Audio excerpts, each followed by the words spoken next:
What we want to talk about today is this partnership between the clergy community and the Department of Mental Health. And so we stand as equal partners, and so we're inviting all those who are involved in the spiritual community to just be a part of this pioneering work that we're doing as we envision what we can do as a community in terms of transforming the society and our communities, but by working together, because the faith community we have our own perspective on things, and so we need to have our own voice. And so I'm glad you guys are participating with us, and I want you to just think in terms of possibilities as we have members that are going to be talking about what their experience has been in the clergy committee interfacing with the department, which is something that,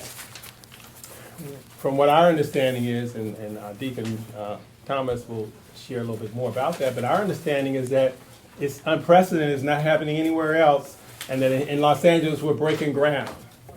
And I'm just so bold as to think that this is just part of a movement. This is a very big thing, that what we're doing, very significant, and so we just want to invite you into this process at some level. So we want to make sure we get all of your information, because we want to invite you into the process so that we can make sure that we're able to work together to make sure all of our needs are met as we address the needs of our congregants and our communities that have mental health issues. So with that, we're going to have an introduction of our panel members. I was waiting for our co-chair, Steve, because I want him to start off. I was so busy up there, I could barely break away. Yeah, because he's really our leader from the perspective of the clergy. And then there's another, he has a counterpart with the department, which is the other co-chair, a departmental representative. But again, this is an equal partnership with the clergy and with our department. So at that, we're going to have Steve introduce himself. Thank you. It's a pleasure to be here, and it's thrilling to see this event. This is my second one that I've been at, and it continues to amaze me, and I consider it quite miraculous in all senses of the word, to see the number of people who are like-minded, understanding that there has to finally be a shift in paradigm away from the purely medical, clinical, and really incorporate all the different pieces because we are, mind, body, spirit, and if we only address a part of that, we're not going to get to where we really need to be. My area of specialty is kind of unusual. I have applied spirituality to working with children and adults who have autism, and it's an area where that's not really been done very much. When children are diagnosed with autism, it's almost always an attempt to very quickly figure out what's wrong with them. The idea here is the parents are very eager and very concerned, and understandably so, and the goal is to very quickly, they've developed a lot of diagnostic shortcuts and labels and categories in which they can very quickly say, this is exactly what's wrong with your child. No one's really out there saying, well, this is exactly what's right with your child. And, the Buddhists say if you water the weeds, if you water the flowers, they will grow. If you water the weeds, they will grow. When you put that level of energy into what I call identifying, quantifying, and modifying every possible shortcoming, fixing the flaws, what does it feel like to be on the other side of that, to have your whole life organized about what's wrong with you? So the spiritual point says, you know what, in fact, my organization is called Vision of Wholeness, and the idea would be, and I was just talking to someone about that no matter what the child manifests, they are whole. They don't need to be fixed. They are whole like they are. Do they need to grow? Yes. Do I need to grow? Yes. Do they have potential inside of them? Absolutely. But if you're going to hyper-focus on where they don't measure up to somebody else, you're never going to see what they're made of. And the only way to see what they're made of is to get into deep relationship with them, to believe in their capacities, and to believe that they are, as we say in Hebrew, B'Tselem Elohim, that they, like every other human being, were created in the image of God. And whatever neurological issues they have, they're still created in the image of God. The way I look at it, they got their stuff, I got my stuff. At the end of the day, what I've discovered is they have enormous capacities that are being ignored, overlooked, and ultimately destroyed because of the hyper focus on what's wrong with them. So that's where spirituality has helped. And knowing that there was an organization like this, that not only I didn't have to explain what I was doing, they totally endorsed what I was doing, was a true epiphany. And that's why it's always so exciting to have the support of an organization. And from what I can see, LA County DMH is way out on the pioneering edge of this compared to other counties and other states. So that's what I do. If you know any folks who have children or whatever with autism, this is a whole new way of looking at it.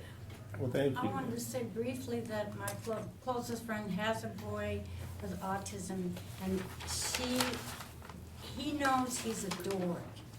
Well, that helps. Oh my Alright. goodness. That's where you got He's just started school 3 days ago. Congratulations. First day he cried, next day it was like, yeah. You know? So, yes, it does. Absolutely. Yeah. Well, thank you. Thank you for sharing too. And as you can see, you heard what Steve was saying. You see how that voice needs to be heard. And that's what the clergy can bring to this whole, engagement. A voice that's going to be coming from a whole different... To advocate for them. Right, from a whole different perspective. And that's what is needed. And that's what makes me have such hopes and, and the possibilities of what we really can do. So Calvin is going to share. Now, can you introduce yourself and what this has meant for you and your organization? Thank you. Thank you, everyone. I'm Calvin Xi. I'm with the Buddha Tzu Foundation. I don't know, probably, not many of you know about our organization. Yeah, but Tzu meaning compassion, Ji meaning relief. And we are a volunteer-based, humanitarian, NGO organization that we provide humanitarian aids and emotional and financial support to people and to community locally and internationally. And we started 40 years ago in Taiwan, and started with only 30 housewives, 30 supporters. Our master, Dharma Master Chen Yan, encouraged those supporters. Every time when you go grocery shopping, you just buy a little bit less to save to only 2 pennies a day, and then you can save that money and then put it into the bamboo bank. And collectively, you can use the money to help the poor. So that really encouraged everybody. They say, okay, I can do that. It's not really affecting, my life. Only 2 pennies a day, and so our members should grow, from only 30 housewives to right now is 10 million supporters around the world. Wow. And so that really, how our master teaches us, one really can, grow to infinity, and infinity really comes from one. So we never underestimate, our potential, and this is how, our services is about. We try to empower a lot of people that we come across, and especially, for those people who are suffering, from mental health, for any kind of, crisis in their life. And so that comes to, our belief and then what we can do to the community. And involving in this, clergy advisory committee really help us to really open up a lot of opportunity, not only to really connect with a lot of, wonderful organization, also to build capacity, so we can provide more services to the community. And later on, I'm going to share with you how that means to us, to our organization, that what we can do, to make a difference. Thank you. Thank you, Calvin. I just want to just reiterate about, as far as Calvin and his organization, Tzu Chi Foundation, the interaction that happens as we then have access to his international organization, and therefore we're able to be supported by what he's doing. So we support each other. So, Suzanne, can you introduce? Good afternoon. My name is Suzanne Healy, and I am the Director of Victims Assistance Ministry for the Archdiocese of Los Angeles. And my office is charged with being a compassionate and safe environment for anyone to come forward who has experienced any kind of sexual misconduct by anybody in our church. And I'm charged with making sure that authorities are notified, But my primary charge is to make sure that as a church, we do everything we can to provide emotional and spiritual support for healing. I've been doing that ministry for about 5 years. And one day, somebody came to me and said, they're forming this clergy advisory panel with the Department of Mental Health, and you're a licensed marriage and family therapist, so you go. I'm not clergy, but I work for the church, and because of my background, they asked if I would sit on the panel and see what I could do to connect relationships with the Archdiocese. And as the sexual abuse crisis has moved now from 10 years, my office has expanded to where I am responding to any kinds of needs in parishes. There's over 200 of them, 300 of them, and schools for anybody who needs counseling resources or referrals to counseling resources. So I've really expanded in that way that people come to a parish and the parish will call me and say, can you connect us? Can you help connect us? So this committee, this clergy advisory panel has taught me so many things that I had no clue about. I didn't know about the Department of Mental Health. Now I know about access line if you need 24-hour mental health services. I know about Genesis programs where I can get outreach for elderly who can't get out and need some emotional support. I've learned about home and outreach engagement for the homeless. I've learned about wellness centers. I learned about service navigators and outreach coordinators, but what I've learned is relationships with people who can help me connect people who come from our churches with Department of Mental Health resources if they need them and if they qualify. So it's made me, a much richer resource and better minister for the Archdiocese of Los Angeles because I know about a lot more resources. It's also given me the opportunity, Archbishop Gomez and I and one of our deacons had the opportunity with meeting with Dr. Southard, who spoke this morning, and Ed Vidari, and Adrian Hammett, who runs this conference, and others, to brainstorm ideas of how the Archdiocese of Los Angeles and the Department of Mental Health could come together and figure out ways to better serve our parishioners. So a little bit later, I can share some of those examples with you. Thank you. Thank you very much. So, Deacon Thomas, can you introduce yourself to the audience? Sure. I'm Deacon Tom Brandlin, and I came to this Clergy Advisory Committee about 1.5 years ago, and it was really an accident that I ended up here because somebody sent me an email from the Archdiocese that was meant to go to somebody else. But I didn't know that, so and it was an invitation to a meeting in San Fernando Valley. I heard somebody say it wasn't really an accident. That's correct. Anyway, so I went to the meeting, and the man who hosted the meeting from the Department of Mental Health, Jim Randall, said to me afterwards, we have this Clergy Advisory Committee, and there are a few spaces left for membership. Why don't you look into it? And so I did, and as a result, I'm sitting here today. And one of the functions of the advisory committee is to advise the Department of Mental Health. What we have done is extraordinary. It's very unusual. In the first place, no other county in the United States is doing what the LA County Department of Mental Health is doing as far as integrating spirituality and mental health recovery. The department came to us at Dr. Southard's invitation and asked several of the committee members, I wasn't one of them, to work with Dr. Shaner, who I believe is the medical director, to create what are called the parameters for integrating spirituality into a client's clinical treatment. Now, parameters, think guidelines, it's the same thing. But it's a policy of the department that affects the clinical staff. These are the parameters, there are 6 pages. And what happened is Dr. Shaner, after the committee drafted the first draft, came to the Clergy Advisory Committee, and we discussed it. And there was a lot of back and forth.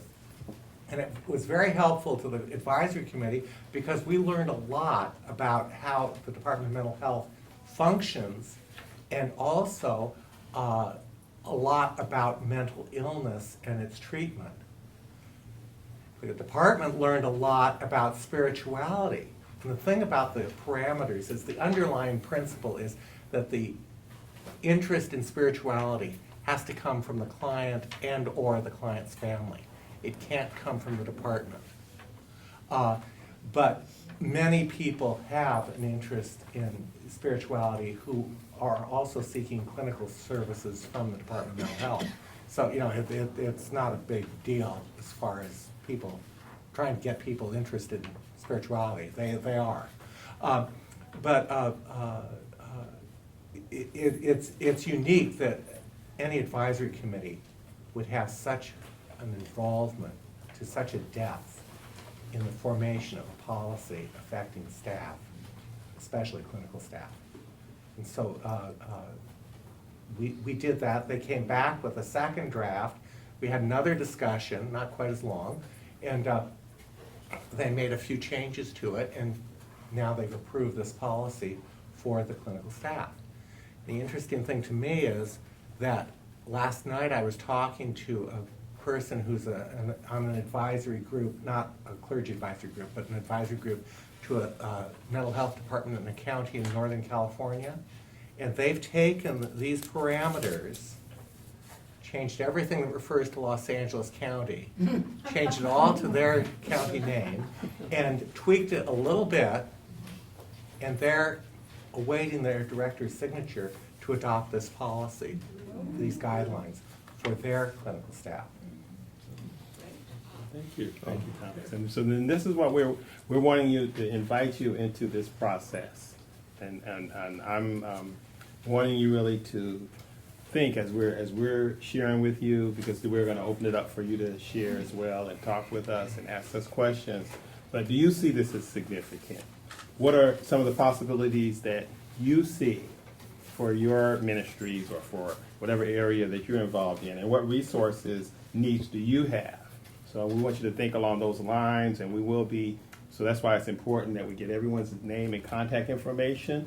We definitely want that, and we're going to first initially direct you to the outreach and engagement individuals that are serving your service area, but we also want to just really bring you into this process of what we're doing. So with that, could you introduce yourself, Pastor Randy? Thank you, George. Mm-hmm. Yes, my name is Pastor Randy Carrillo. I'm born in Boyle Heights, which is just over the bridge here. And I was raised in an evangelical church for a Mexican family. That's pretty rare. But my parents were involved with getting churches together and having conventions and things like that.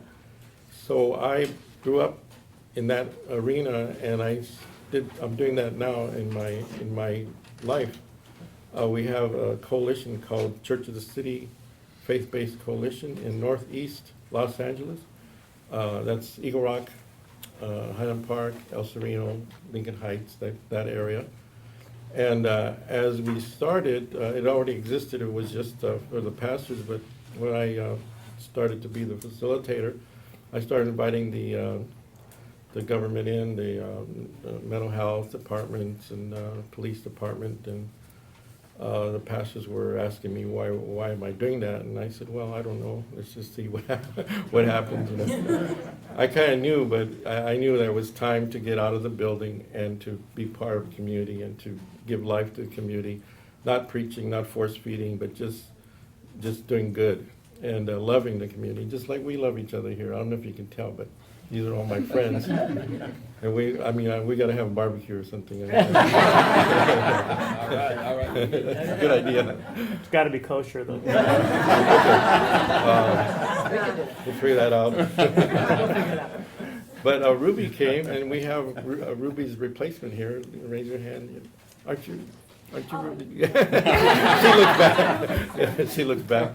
Ruby was from the Department of Health, and she would keep coming, and I said, keep coming, they'll get used to it. And then I was invited to be on the Clergy Advisory Council. And you'll see what expired after that, but that's me, that's where I come from. Okay. All right, so I am here wearing two hats. The first hat is I work with the University of Southern California, the Center for Religion and Civic Culture. And in that role, I am a project manager and I manage our civic engagement initiatives. And what we do is we work with faith-based communities and we do leadership trainings for faith leaders, clergy or lay leaders who are interested in enhancing their ability to address the issues that their congregations are facing, where they live, work, or worship. So, for example, whether it be gang violence, whether it be foreclosures, whether it be food deserts, these are not just congregational issues, these are community issues. So how do we empower these faith leaders to take these issues into the public square and be able to talk about it and engage in that public square, meaning how do you engage with government entities? How do you engage with nonprofits? How do you engage with other faith-based organizations to address these issues? Because they're community and we need a larger community to address them. And so that's one hat. The other hat is I co-founded an organization to address sexual violence in the Muslim community. This is a huge problem, not even just in the Muslim community, it's a broader issue. There's a lack of resources out there entirely, and budgets continue to be cut. And for my community specifically, there wasn't a resource out there, and I'm a survivor myself of assault. And as cases started to arise in the Muslim community, whether they were happening internally or whether they were happening, at a school, somebody was being molested, or a neighbor, or whatever, or even, within the community with clergy or incest, nobody had the resources. Families weren't able to cope with the trauma that was happening. And so it's not just affecting the individual, it's affecting the family. And whatever affects the family also affects the community. And I felt that it was necessary to be able to connect our issues with the Department of Mental Health, destigmatizing, addressing mental illness, because of course trauma comes with depression, it comes with a whole consortium of issues, including suicidal ideations and even suicide. So how do we address this? And so this is why I came to the table and wanted to be engaged. And I raised there were a number of things that I could gain from being at this table with the clergy and with the DMH. So for one, peer learning. So engaging with my peers here, my faith leaders, learning from them. So for example, Suzanne Healy here, I was able to meet her, and the work that she's doing in the Catholic community is amazing. And that knowledge right there is something that I can learn. We're still in our nascent stage, we're still learning. And so there's so much that I could learn from what she's doing. And I bet you anything, even though we're Muslim and she's with the Catholic community, the intersections are probably more than the differences. And this cuts across a number of spectrums, with other issues that, other faith communities are addressing. The issues of similarities are probably more than the differences. And also learning what the DMH does. For example, I learned from the work that they've been doing with the DMH that when suicides would happen in their communities, they were able to get personnel to come to their communities from the DMH and do workshops on suicide prevention. That's amazing. So those are resources that we can bring back to our communities. And also interfaith. So within my own faith communities, I'll be able to meet people who I would have never have met that were working on mental health, destigmatizing mental health illnesses. And so there's only one of me. And then with my organization, there's 3 of us all together. There's no way that I could be able to get the message out about what we're doing to address sexual violence by ourselves. We need other people within our community and within our communities to get that word out. And the same for his organization. Now I know about what he does in providing health care to those who don't have health insurance. And when those issues come up, when I meet people, I know how to connect them to his his resources that they have. And then also the other aspect is that I have knowledge about my community that the DMH doesn't have. I know the cultural issues. I know the spiritual issues. And I can translate that for the DMH. And so there's nobody else that can do that except for people who are in the inside of their communities, like the faith leaders here. And you know, there's only so much that you can study in a textbook. And so we serve as you all probably do, as translators. And the same goes back to my community. I serve as a translator about mental health illness and using our scriptures, the Quran, to be able to talk about them, support health. You know, whatever is healthy is good, whatever is good is godly.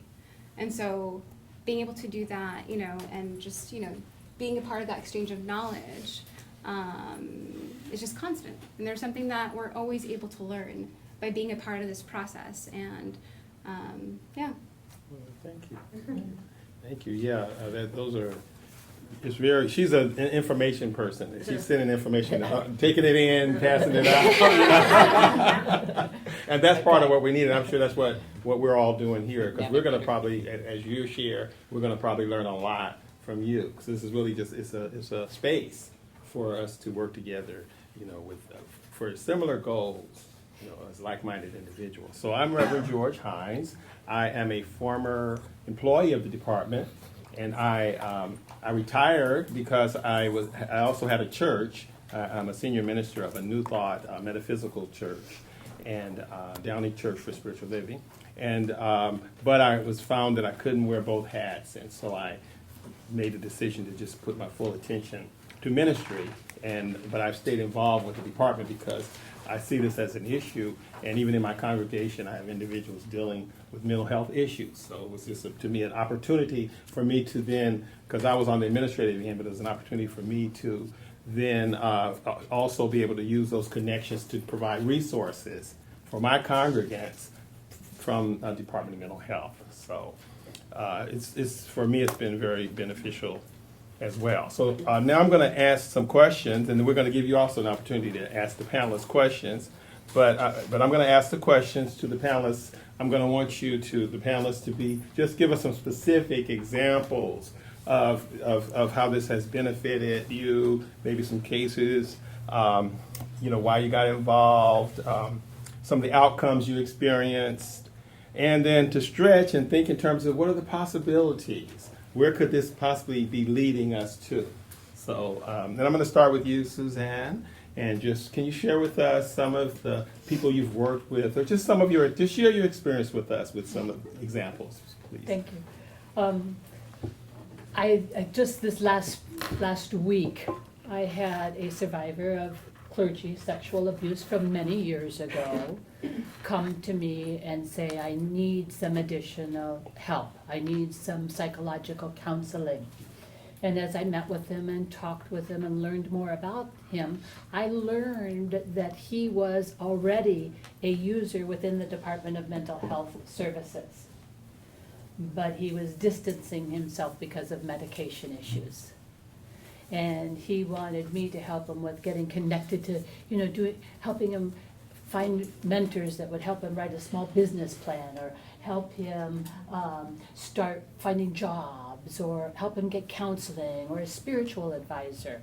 And, you know, that's a pretty tall order for all those things. So I remembered that on our clergy advisory panel, there was a lady who I've been seeing month after month after month that I knew was Catholic, I knew was in a parish that was near exactly where he lived, and that she was a licensed clinical social worker. So I thought, okay, I'm going to call her. So I found her, and she and I talked, and we're going to meet with him together. And all of us know, many of us have heard today, that persons come to our church first, and then to mental health later. And maybe, hopefully, with me accompanying her, and going to meet with this lady outside of the Department of Health, maybe in the church where, you know, he might feel a little bit more comfortable. We can build that trusting relationship, and we're going to connect him with a peer-to-peer counselor to help him with some of those resources. So that was an example. You know, before I'd been on this committee, I wouldn't have any idea how to start that. Another example I can share with you is we had an accident in one of our parishes and a person died. And the person who lived was obviously traumatized, was an undocumented person, no income, no insurance, no one to help him, went into a deep depression. And we didn't have, in the parish called me and said, could you think of how we could help him? And I said, okay, let me make some calls, and I got hold of the Department of Health, Mental Health Wellness Center in their area, and they made a next day appointment for me to take him in. A nurse saw him and took him in right away and got him help. So because of the relationships we've made here and the faces and the connections and what we've learned about, I've been able to understand resources that weren't available to me before. As far as Department of Mental Health helping the Archdiocese, we're in talks with training the deacons and the priests on Mental Health 101. You know, trying to give them some background so that they know how to talk with somebody who might be experiencing a mental health and have some framework so they can feel comfortable and make the person feel welcomed, and then to know and direct them to resources. I've also had a parish where they were having some issues with a person with mental illness as well as homeless persons, and so I had that service area team come out to the parish, sit down with all the staff, and teach them about all the resources that were available in their service area. So they had faces to connect to and they could use. So it's been a two-way street of trying just for all of us to do better. You know, for all of us, it can't just be the pastors, it has to be all of us working in the parishes, all of us in our ministries, making connections to make people feel welcome in our churches and to help connect them with resources. And I have to apologize that I'm going to leave in the middle of the panel, so please forgive me. I have a flight, so that's my confession in a religious environment. So, Suzanne, I want to ask you this question, though, Yes. then, before you go. Do you see, what do you see this perhaps leading to? Are there any things that you see as terms of possibilities or Yes. new ground that we could break, or, look forward with me and share what you see? Well, the Archdiocese has what we call things that are deaneries. So we're from, Los Angeles County, Ventura County, Santa Barbara County. And the Department of Mental Health has service areas. And what I'd love to see is all those deaneries be connected with their service area All right. person. Right. So that they know how to make those calls and they know the faces and they can make the connections. Right. That's one thing, Yes. that I see. And the other thing is that I hope that we can start to think about the idea in our parishes of building mental health community teams. Not that we provide therapy and treatment, but that we understand and walk with people, support, and then connect them with the resources that they need and that they know they're welcome in our parishes. So those are my dreams. Well, thank you. Because what I see we're doing, as Cantor Steve said, is we're creating a new paradigm, that's going to transform this whole approach, and that's going to really make deep inroads into the healing is what we want. And as a partnership, we'll just expand our possibilities. And so that's why I'm asking the panelists to dream with me a little bit as far as where we're headed. Yes, sir. A question for Susan. This dream, this goal, are you referring to as we have bereavement ministry? Then this would be mental health and spirituality ministry within the parishes or each parish? I'm visioning that there's parishes that have resources that want to create a congregational mental health team. And we can help connect them to do that. Thank you. That's what those are my thoughts.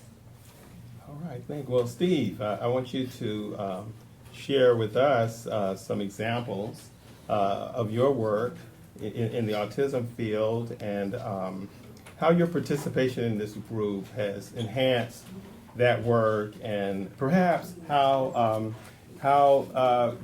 the Religious or Spiritual Community has enhanced the DMH and made things better for the department.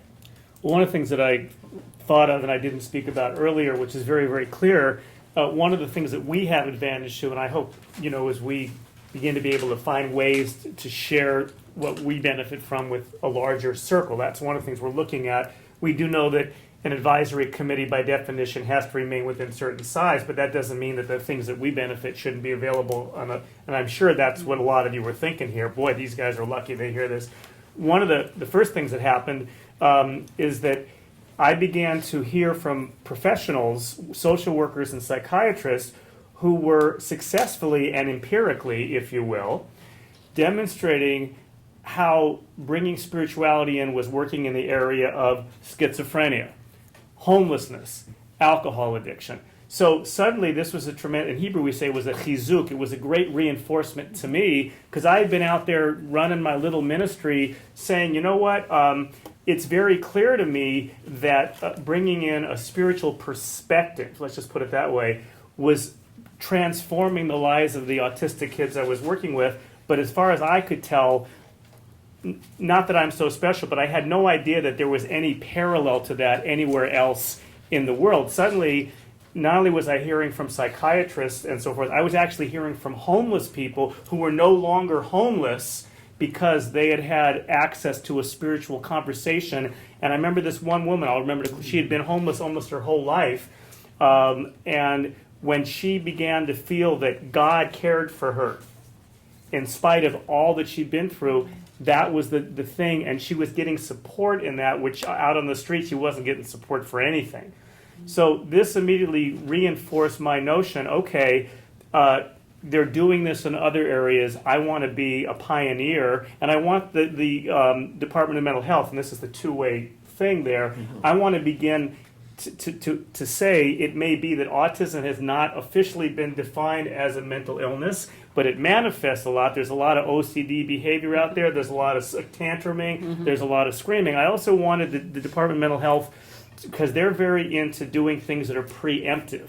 How can we avoid the major mental health issue before it becomes more difficult and more expensive? Well, one of the things that I've been saying is there are major mental health issues for siblings and parents of children with autism because of the incredible stress that it puts on them. I'm pushing, and this is the two-way thing, to say you need, what I'm able to say is I'm working with these families. You have no idea. I mean, there's an 80% divorce rate amongst families with autism. Why is that? Because the pressures are impossible. Well, that's a mental health issue. And when children don't get the attention that they need because the parents are completely focused on one, those are angry children who are acting out in school. So this is not just about the autistic. This is about a whole network. That's a community. And we're going to see if we don't deal with this proactively, we're going to see real serious, and I'm already dealing with siblings who are cutting, who are suicidal, who are angry, and there's nothing, they're not the one on the spectrum, but they're manifesting more than the ones. And so this is where there's a little give and take and saying, I'm seeing something, and that's what they're looking for. They're saying, okay, you're a clergy person, you're in these people's homes. I am. You're working with these. What can you show us that we in our building here would never see? And they're actually open to us. What I love about this organization is that so many of the bureaucracies that I work with were kind of interested in what I was doing, but could figure out no way to bring it in. And I presented at major hospitals. I presented at the Cleveland Clinic Center for Autism. It was like, wow, that's so incredible. And the next day they were back doing what they were doing the day before. This, as Thomas pointed out, this is an organization that really wants to hear from us and are willing to make those changes. So that's where them bringing resources to me really broadened my perspective of that there really was strong empirical evidence that spirituality transforms lives. And then I was able to say to them, you have not identified this major crisis that's going to explode simply because the number of children with autism has exploded. And there's no way that one's not going to follow the other. You can be proactive about it. So I would venture to say whether they identify autism as a mental illness per se is really not the issue. It is the source around which mental illness constellates. and all of those kinds of problems. So that you see, that's the value of that spiritual perspective.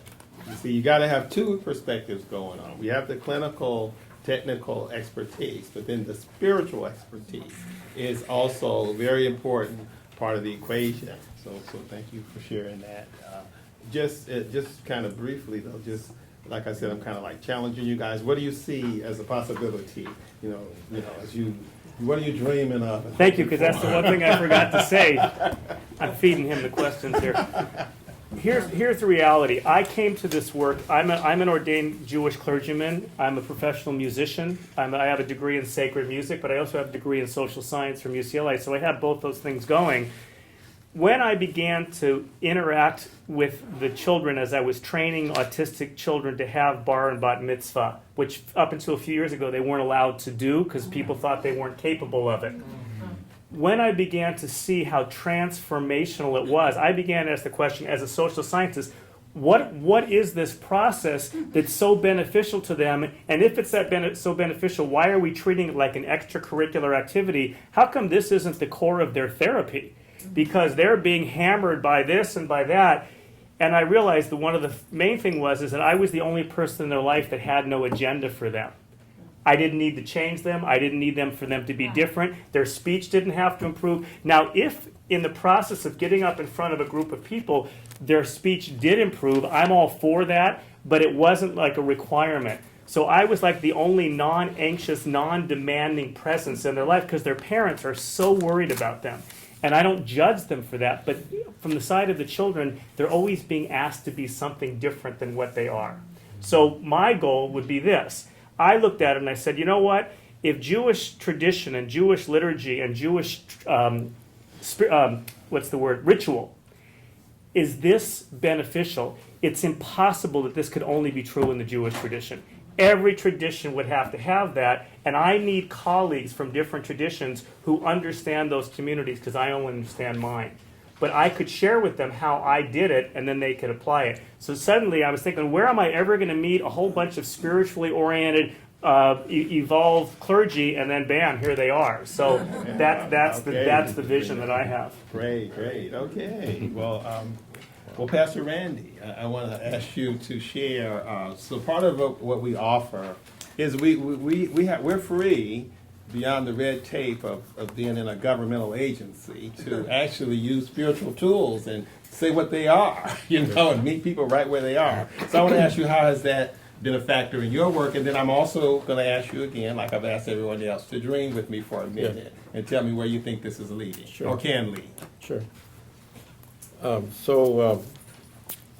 Northeast had a small group of pastors called the Highland Park Ministerial Fellowship, and it kind of died down. And 2001, they asked me to be the president. When there's two people left, I said no.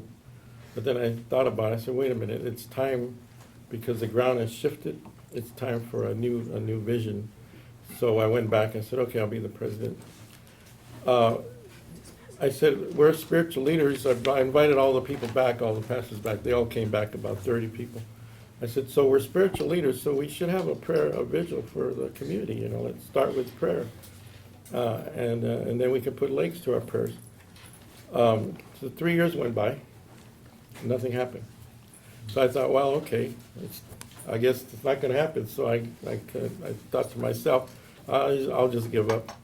But two pastors came to me, Spanish pastors, and they said, you're right, we need to have a prayer night. So I said, okay, let's make it bilingual community.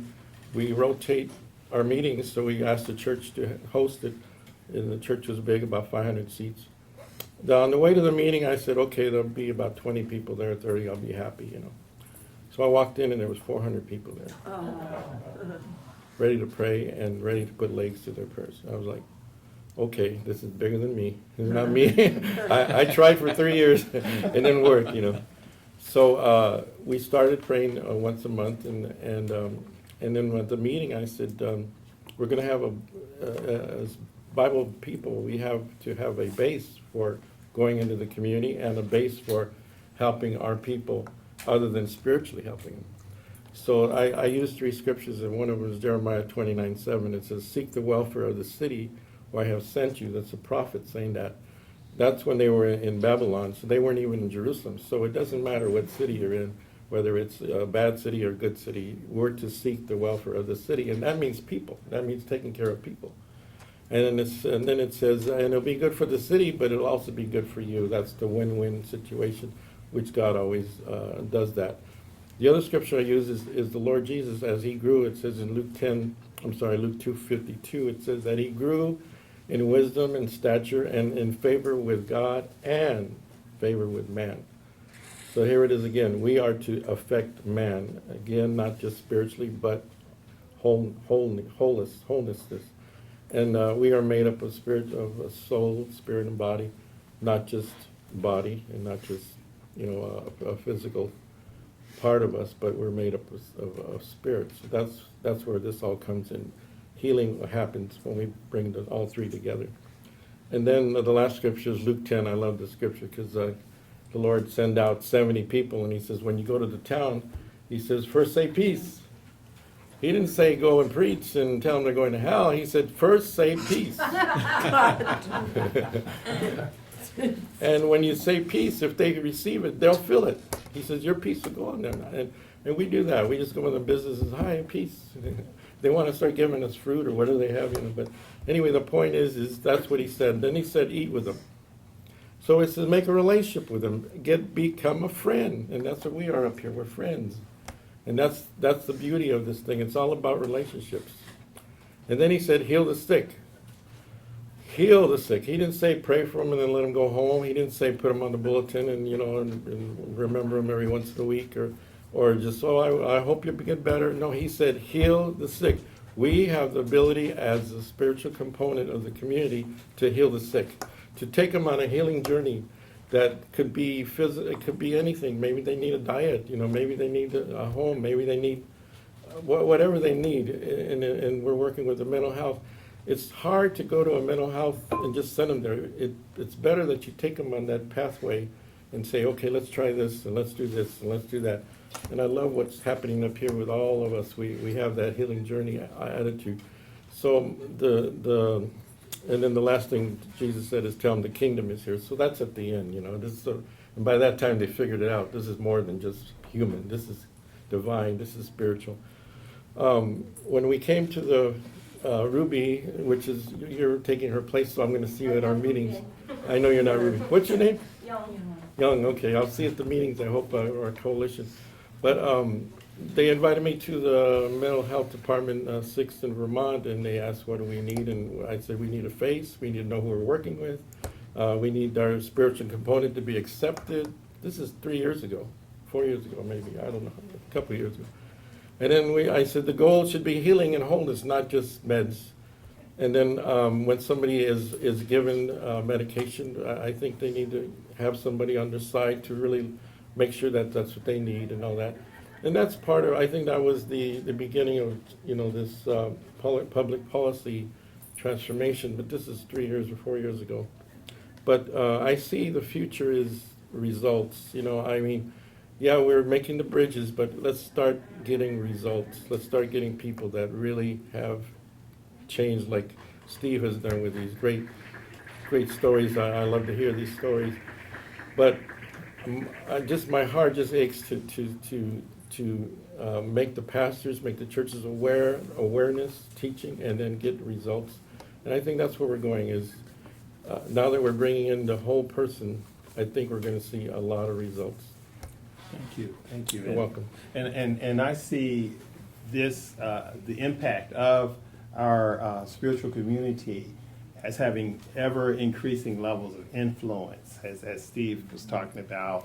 And for me, I like to see a direction more towards strength building as opposed to just a focus on pathology and what's wrong. So you see, as ministers, as part of the spiritual community, we just have a different agenda. We just kind of see things a little differently, and that voice needs to be heard. And thank God that voice is now beginning to be heard, and it's bigger than just this group. It's bigger than the clergy committee. It includes you. And so it's something that I'm asking us all to dream together. Let's dream together and create changes not only in our communities but in our society. And so speaking of this influence, I'm going to ask you, Deacon Thomas, to share how, again, elaborate a little bit more about the influence and the impact of the parameters, or however you want to deal with that. But also, I want you to dream a little bit as well. Well, one of the things that several people have mentioned today in their talks and that George just touched on is, what is the motivation for doing all of this? If our motivation is to cure people or to convert people, forget it. You know, one of the most important things I learned when I came on this committee from the Department of Mental Health is that it's not about cure, it's about recovery and people living their lives to the fullest extent possible. You know. And all of us and everybody on the Clergy Advisory Committee, we are there because of love. If we aren't doing this out of love, we shouldn't be bothering. We're there to serve people and all that, but it has to be based on love. And one of the things that came out of creating these parameters is that nobody said that, but that became obvious both times Dr. Shaner and Mr. Manon, Kumar Manon, brought these draft parameters to us and asked us what was going on, and or for our advice. And we, as I said, we had significant input into these parameters. And one of the things that happened is that the original draft of the parameters talked about religion and spirituality as the same thing. They were using the terms interchangeably. And so somebody said at the first meeting with Dr. Shaner, they brought up the point that they were being used interchangeably, and that wasn't really right. And Dr. Shaner looked at us and said, "Oh, are religion and spirituality different?" And 40 people said, "Yes." He jumped back. But and the definition they have in here is because of that discussion at that meeting.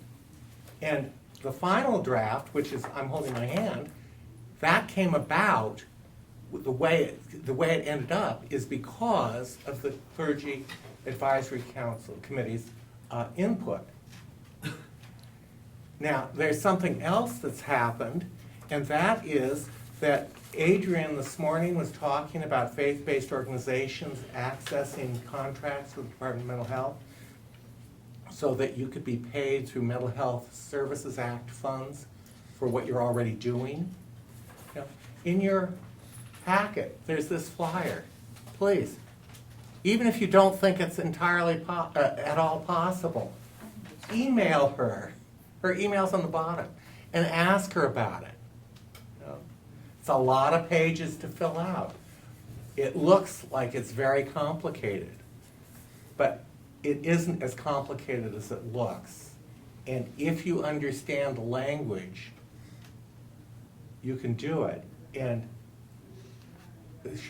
Adrian has already arranged one guidance for people who didn't understand the language, because it's not the language of ministry. It's the language of accountants Right. and lawyers.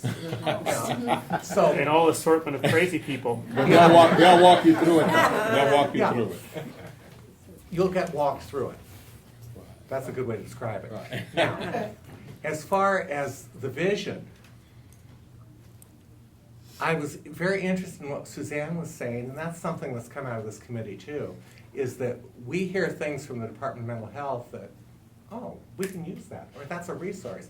And the Department of Health hears us saying things, and they say, oh, we can use that, or we can do that, or we should talk to these people because maybe we can work together.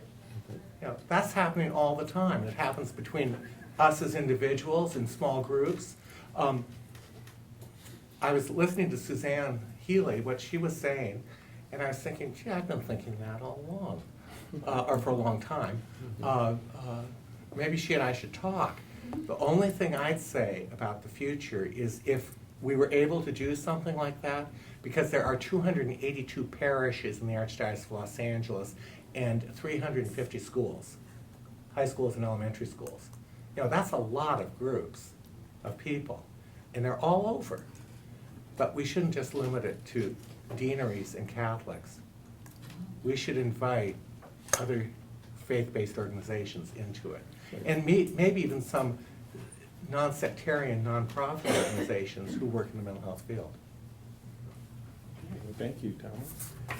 All right, Calvin, well, your organization is providing a lot in the area of support for training, and that's another thing that the department does, is they provide training and help, like, for suicide prevention, stigma busting, and they provide their expertise. You see, it's expertise on both ends, and so the Sue Chi Foundation, of which Calvin is the director, has been instrumental in supporting this idea of providing training. So share more in detail, perhaps, your role in this, and also your vision for what possibly could happen in this partnership. Okay, thank you. Actually, we heard about a lot of sharing that how involving with this committee that can really benefit all of us, in terms of how to access the resources and everything.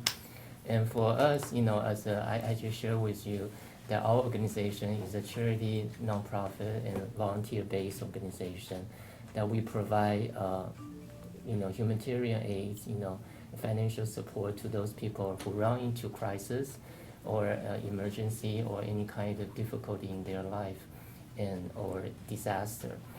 But then a lot of times, we come across, those people that we serve, they although we have provided them with a lot of, goods, financial support, but actually they still, suffer with a lot of issue.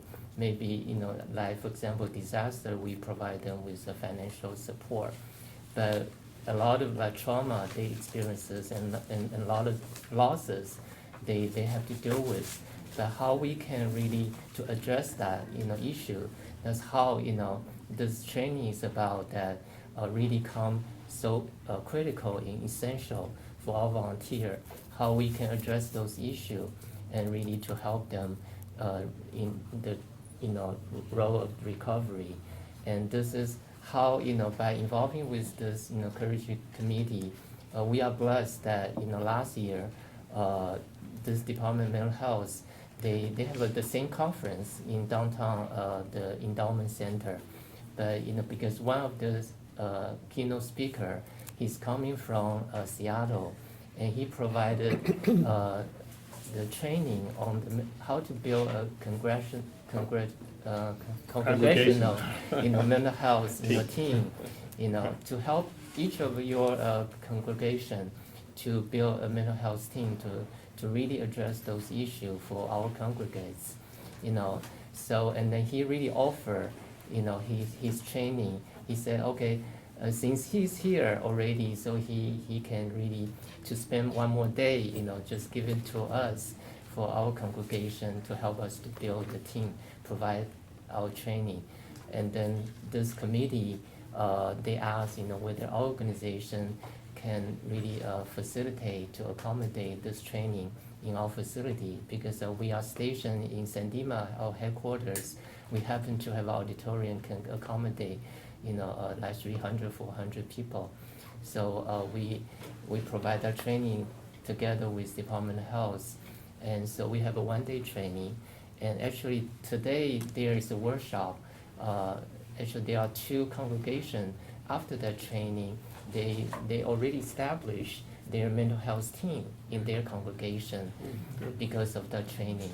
So we really feel very blessed that, because this kind of collaboration, they can build the community capacity, for all of our community that we serve, and also to help our volunteer, to really can learn about how to address those issues. Like just Reverend Susan was saying that how to build a caring congregation. Education is the first step, and education really requires training as well. And for our Buddhist, teaching as well, we feel that, although we are providing those, kind of try to, we need to understand, the suffering first, because we need to know where those suffering is coming from. And then so we can eliminate or really cope with those sufferings. And also we need to address, to empower people. That's, not only to provide those, material goods, but we really need to empower them so they can be enriched spiritually in their life. So even maybe they are poor or they are in some kind of condition, but they can still live fully in their life. And this is how our Buddha teaching and then really align with how this training is about. So to really help our organization to really move forward. And because we are national and international offices, so our vision is really, right now we try to set up a pilot, kind of program for our Los Angeles region. And we have like 80 offices across the nation in the US. So in the future, we try to duplicate the services, try to see, our other region offices, they also can benefit, can really, help those people in need. So this is. All right, so that's Thank you. so I can see then that, so therefore you as an organization may be able to be an avenue or venue by which we can do trainings Yes. and expand that type of training and, throughout maybe the country and maybe even international. Yeah, that's fine. All right, thank you. Well, Samaya, can you share with us a little more details about your networking and information gathering and your vision of where you see all this could possibly be leading us to, your hopes? Well, the dreaming really never ends. There's so many ideas I've already explored with a number of people at this table and beyond. But to dream big, one of my dreams is, well, first of all, there's the human tendency to otherize. And it's a negative tendency, we all do it. And in so many ways, we forget the resources that we have at hand because we otherize. We otherize government, we otherize business, we otherize institutions of higher education, we otherize people of different disciplines than us, we otherize religious institutes and religions that are different from ours, and we forget the commonalities, and we forget that if we focus on what we agree on, then we're utilizing our energy in a very good way. Otherwise, we're wasting it. We're wasting it on disagreeing, and nothing comes of that. It's just energy wasted. And so I'm very proud to be in an organization, a group that appreciates that diversity. And there's a from my faith, there's a line in the Qur'an text that says, we created you into different nations and tribes so that you may come to know one another and come to learn from each other. And so that belief and that quote is basically saying that diversity was meant to be.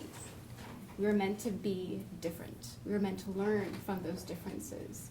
And that would enable us to be better humans, better to each other, and better able to problem solve. And one of the other things that I dream about for those of us that are working with faith communities is that we improve our own self-care. It's traumatizing to deal with trauma all day long, to hear other people's stories who are coming to you in times of need. And for so many of us, we're the first responders, and that's hard. It's difficult, and that weighs on us, and we take that back to our homes, and that becomes not even just a weight on us, it becomes a weight on our families. And it diminishes our capacity to provide resources for our community. And by burning out, that diminishes the life of our activism. So I'm hoping that, as faith leaders, we not just take these resources and give them to our communities, but that we use them ourselves to make sure that we're strong and we're capable to deal with the issues our communities face. and to deal with our own issues and be there for our families, be there for ourselves. We have personal lives as well, and that's important to remember. We don't want to hurt that, because that's our support network. And it's also important to realize that, you know, we need to, what a group like this provides is a support network for each other. Like one of the conversations that we were just having over lunch is, how do we deal with that weight of our days of hearing you know, all the issues that we come across in our communities. And so we were just sharing ideas around the table of what we do. You know, one person like takes one day a week, which is their self-care day, and goes hiking, and sometimes screams atop a mountain. You know, another person, you know, they've made a marker, you know, for when they drive. Like, once I reach this point, I leave everything that I was carrying throughout my day there, and then I leave that behind me and go back to my family. You know, and it's also important to remember that therapy is a good thing to consider. I know that it's been really helpful for myself, you know, not just as an assault survivor, but just, you know, but with dealing with the daily, with juggling so many things, you know. For so many of us that are activists, we're not just activists in one thing. It's not just one project that we're working on. We have our hands in so many different things and working with so many different individuals and so many different families. You know, that's stressful. And we need to consistently learn new ways of dealing with that as we change, as we grow. And, you know, if we don't, then that's an impediment to reaching out to our communities and trying to help them with their mental illnesses. If we can't take care of ourselves, what right do we have to tell other people that they need to go access mental health services? Thank you. Well, thank you, Samaya, and I thank all the panelists for sharing in this way. So now I want to just open up the forum to hear from you, because we want to have a conversation that involves everyone. So again, what are some possibilities that you see in this partnership between the spiritual community and the Department of Mental Health? And what resources do you feel you need that perhaps we could support you in getting for your community? I Yes. think the fact that you have access to people with the illnesses who are in recovery and who've discovered a faith is probably a pretty good thing to connect with. I was diagnosed with bipolar disorder 60 years ago. No, I don't want to say that. It was 50 years ago. Okay, but it was. And when I came home, you know, but when my husband took his own life 7 years ago, and I've been kind of floating around taking medicine, and it plunged me into the most, like Susan said, this gift of horror that gave me the opportunity to come out of. And it was when I found Buddhism, I came home, I had read a zillion books, I had tried to meditate, and I thought I was going to go nuts because I didn't get the principle. And all of a sudden, I just looked, and I stopped the shame. And for me, that's a spiritual experience. The family with the autistic boy, I wish you could just come and watch how much they love, and how the other little boy loves him too. This is what I feel can be.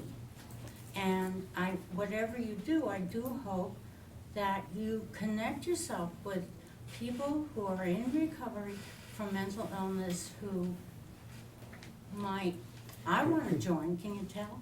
All right, yeah, that's what's necessary, that's what we need, But is just I'd like to, participation. you know. Thank you. Any other questions? I see a question right there. Okay. As a Department of Health, I'm just wondering, unless you do have your individual spiritual experience, it's hard to understand clients as based on clients' own spiritual experience, you know, whatever culture, you know, basis. And so your current advisory committee, do you have any plan to educate like a mental health professional? How you educate the spirituality to the mental health professional to understand clients' individual spirituality, the better. Okay, I'm gonna let the panelists, whoever feels Isn't they that want. in large measure what these parameters are for that exact purpose? Take it, Thomas. That's right. The parameters may not have been distributed to everybody in the department yet. But the departments, the parameters rather address that very issue. And the department is making available, at least I understand they're making available us as a resource to staff, so that if you're, for instance, I'm a deacon in the Roman Catholic Church. If I meet somebody who's a Buddhist, I really have no idea culturally where they're coming from. You know, I can call Calvin, you know, and Calvin can help me through, or put me in touch with somebody who can walk me through it. You know, that is available to your staff in the department. I also want to say that many of you have, I've very much had the experience of being with people of faith from other communities and having a great deal in common with them, and having very little in common with someone of my own tradition who has no faith. We may have the same DNA, we may have the same bloodline, but they're not into any of this. They deny everything, they're not connected. I think if you open your heart to your own spirituality, I think that's one of the distinctions between spirituality and religion, is that if you get down to kind of the base level of having some sense that there's an order to the universe, that there's a benign something, an energy, whatever that is, in some respects that goes to what Maya was saying about what unites us is probably more similar. I wouldn't immediately panic that, oh my God, I'm not a Catholic, or oh my God. I think if you let people talk about how they feel loved and supported, and if you've had that experience, it's helpful if you have. But particularly the fact that you might language it a little different than they do. My experience has been, when I get together with people who, as my daughter once said, well, what difference does it make whether it's Jewish, Christian, or Muslim? I just love God. She said that when she was 10. I said, boy, you could come lecture in my synagogue anytime. But that's really kind of where it's at, that if you strip away some of that, I always just say, trust your heart. You had you can, you Well, I first. wasn't going to say anything. I shouldn't say, I wasn't going to say anything, as we shared before earlier. I'm a Buddhist also, and I chant Nam-myoho Renge Kyo. I've been doing it for 44 years. And our organization, it's in 192 countries. And if you come to the meetings, you'll see that it's of all nationalities, all faiths, like in one room. So did you have like a question or a comment? I was just going to say that it was just, I would like to incorporate, maybe that you people, not you people, excuse me, panel, Right. can, also maybe do like a presentation there, because we do incorporate a lot of, spiritual Okay, people. all right, thank you. And I have your information, Yeah, so which you so gave we me. do. So now ma'am. Have you read Ono van der Hart? She did document exactly what you shared, ritual and therapy, and she covered bar mitzvah and Jewish ritual. But anyways, spirituality being breath, I think there's that universal dimension when it comes to spirituality. And I just wanted to make a comment, brief comment. I've been waiting for this moment more than 3 decades. That I had to do another 10 years of study after my BA, did counseling psychology, master degree, and I thought, why are they separated from spirituality? And how can healing take place without God and spirituality? So why do they have to compartmentalize psychology from spirituality? That was 1977 question.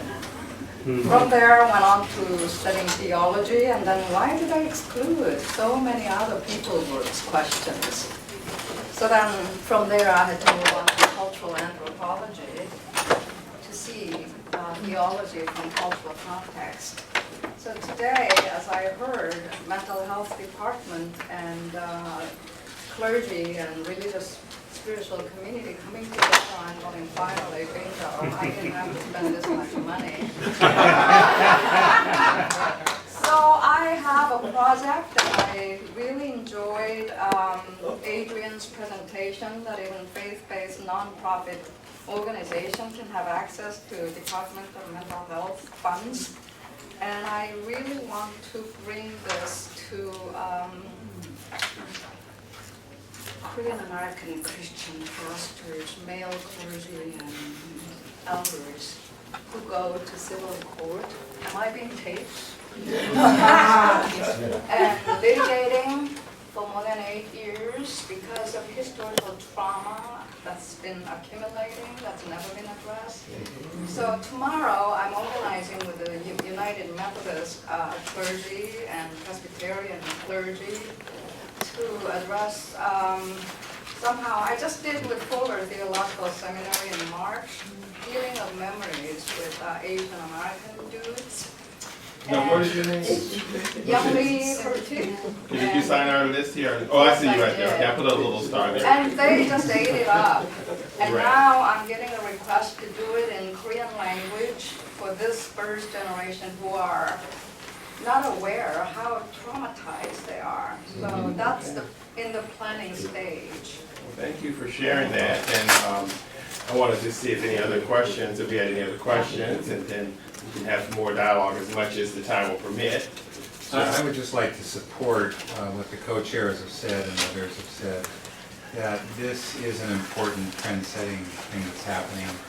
I'm involved with a project called the Interfaith Collaborative on Mental Health, way out in the Pomona Valley, which is the easternmost part of the county. And Calvin, you've attended some of our events, and it's really quite remarkable to see the way that the Christian community has responded, the Jewish community, the Islamic community, and others, Buddhists soon, and already, I should say. And I think that the message that's being picked up by more and more congregations is that here is a stigma-free zone. You know, here's a place where it's okay to not be okay. And that's a profound message to families, family members, and to people with a diagnosis. It's more profound than we can even fully understand. And by the way, what you all are doing is spreading out. Kumar and Adrian has been very supportive to us, and there's a real network that's forming here. And what's your name? Richard Bunce. You're Richard, I thought that was you. Okay. We want to be in touch with you. See, you know, you're doing what's happening there is happening here, so we want to make sure that we're interacting, sharing information, and supporting one another. There was someone's hand over here. Was there a question over here? Okay, so we have. I just want to make a comment. Definitely, it's so exciting to see what's going on here, and I see a great opportunity for this group as well as the clergy who are involved, the different churches that are involved, to actually also share some of these resources to the psychologists at schools, like the junior high and the high schools. I have my daughter in a high school who there's 2,000 students, one psychologist, and I just feel that they're ill-prepared into helping the youth in terms of dealing with their traumas. My daughter experienced a suicide at school, and it traumatized the entire school. And so my heart goes out to these the youth that they have very little support or attention from professionals who are skilled enough to help them through these issues and these traumas. And I actually am here representing my church and hoping to take some of this information and kind of also get it involved with the schools and spread the information. But just wanted to make sure that you understood or know that there is a great need for support for our youth, junior high and high school.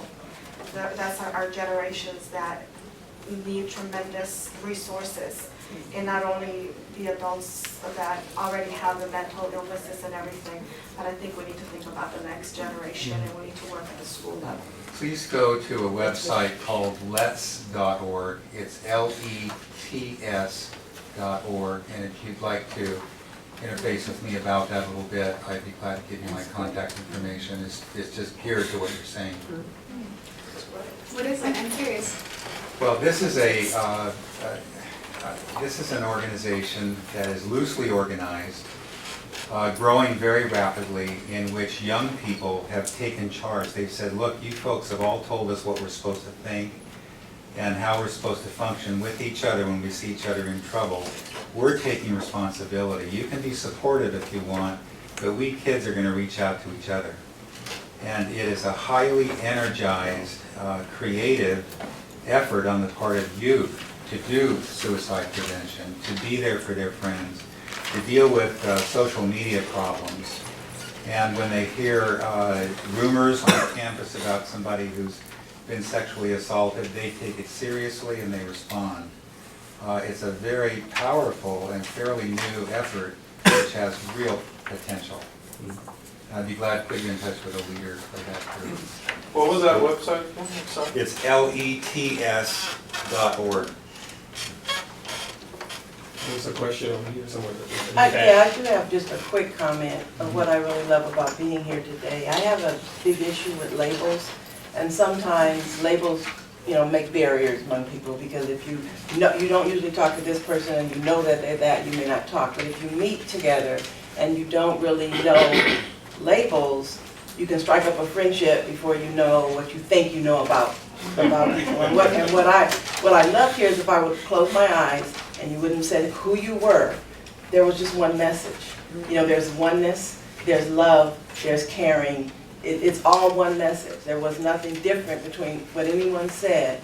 And if I didn't know the labels, I wouldn't know that you're doing this and you're doing that. And that's, to me, the key to life in general, is that we're all connected. There's oneness and there's an inner beauty or inner whatever in each and every one of us. And that's what I love about that, because you're bringing this panel at the table was so good for me, because there's certain places religions I don't know about, or spirituality practices that I don't know about, but I'm learning. But in the bottom line, it's all the same. So I just want to thank you for that. I was here to be a part of it. Thank you so much. Well, I just want to mention that I got a BA, I got a master's, and essentially it was academic. It was a psych and social work course of study.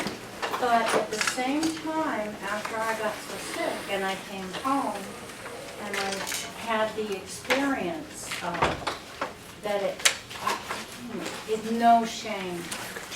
Love you, we love everybody. It's that simple. I then took a wellness center, a peer counseling course. They're different wherever you go. Mine was in Van Nuys. And although it gave me skills and other skills, it was the principle of just being that person and their peers. And it's really quite something. That's very powerful. So do any of the, you have a I question? actually have a question. Okay. Do you find that getting the information out sometimes is an issue? Because in some of the work that my wife and I do, we find that the problem is there's good resources out there. Sometimes people are just not aware of it. And I think what you guys are doing is very appropriate, because sometimes people are just not aware of what's out there. And some of the things that I heard, there are resources out there. Do you find that you run into that people are just sometimes I'll not let one of the aware? panelists respond. Any of you would like to? I do a lot of work with nonprofit organizations and congregations through one of my clients, which is a healthcare provider for the poor in a large area of Los Angeles County. And what I've discovered is I can get the information out there.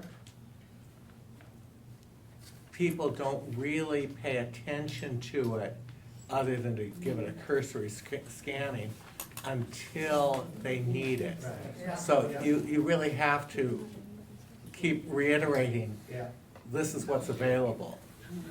we found the same thing.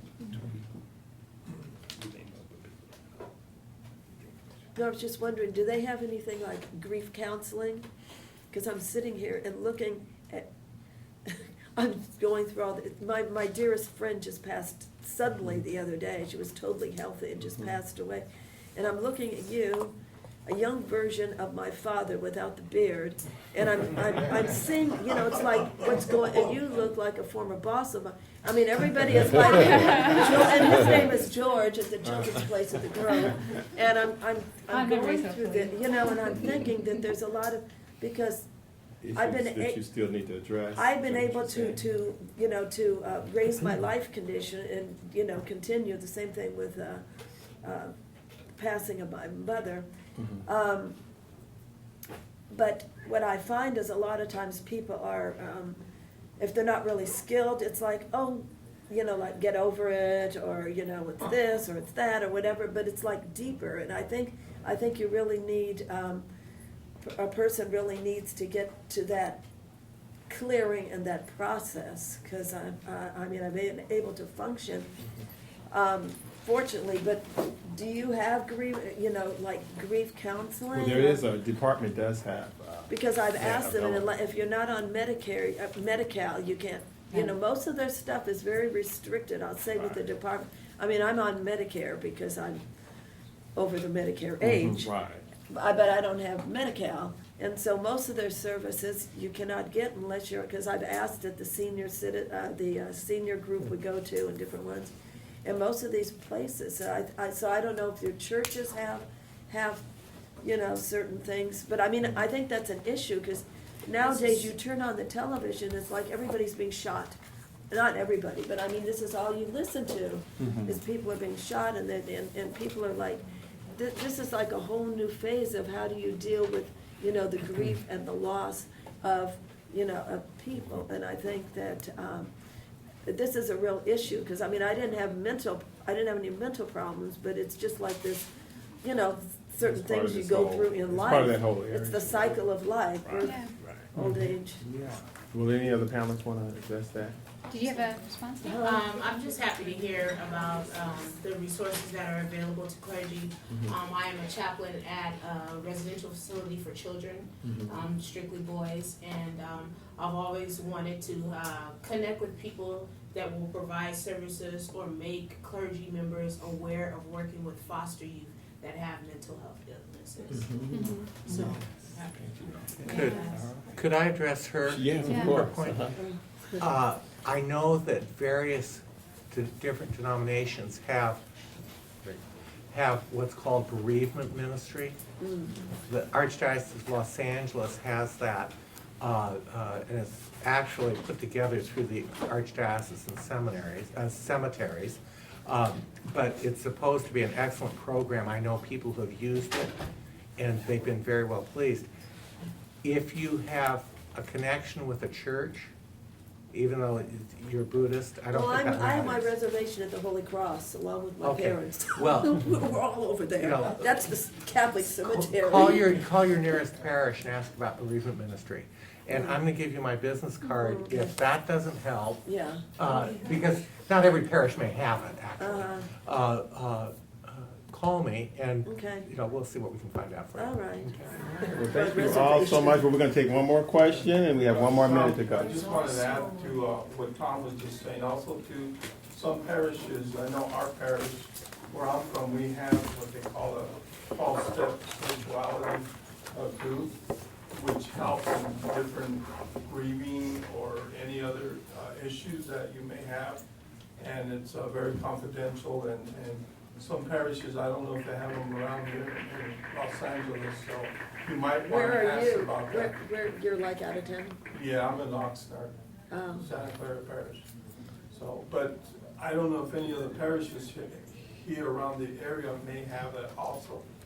So it's a 12-step program that they have, almost like AA, but it's more geared towards spirituality or people who are grieving, whether it's a loss of a job, a loss of a loved one, et cetera, so. Several That of sounds the good. parishes do that. They have yeah. that program?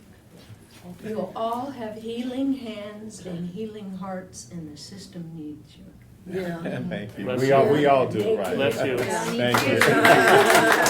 And thank you all too for coming and sharing. And we will be in touch with each one of you who left your email. I promise you.